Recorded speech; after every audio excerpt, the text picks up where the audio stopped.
শোনা যায়, প্রেমিকার সঙ্গে একত্রবাস করেন অভিমন্যু। ছেলের একত্রবাস অর্থাৎ লিভ-ইনে আপত্তি রয়েছে মায়ের। প্রশ্ন রেখেছিল TV9 বাংলা। শ্রাবন্তীর উত্তর, একদম ওকে আমি।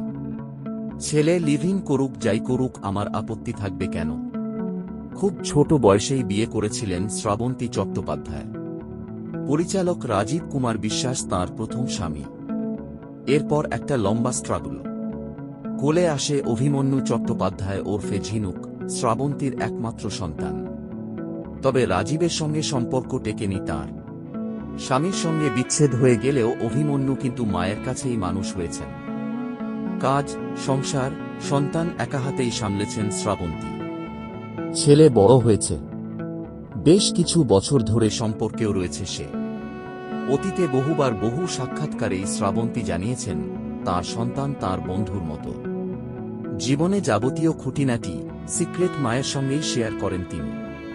এমনকি ছেলের প্রেমিকার সঙ্গে বিদেশে ট্যুরেও যেতেও দেখা গিয়েছে শ্রাবন্তীকে।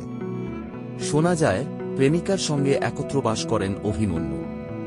ছেলের একত্রবাস অর্থাৎ লিভ-ইনে আপত্তি রয়েছে মায়ের। প্রশ্ন রেখেছিল TV9 বাংলা। শ্রাবন্তীর উত্তর, একদম ওকে আমি। ছেলে লিভ-ইন করুক যাই করুক আমার আপত্তি থাকবে কেন।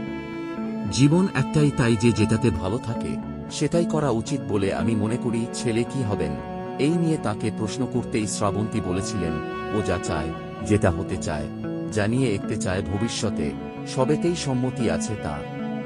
মা হিসেবে সবসময় পাশে আছেন তিনি। শ্রাবন্তীর ব্যক্তিগত জীবন নিয়ে আলোচনার শেষ নেই, যদিও সে সবে পাত্তা দিতে নারাজ তিনি।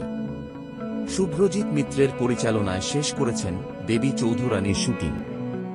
হাতেও রয়েছে একগুচ্ছ কাজ। সব মিলিয়ে এই মুহূর্তে দারুণ ব্যস্ত তিনি।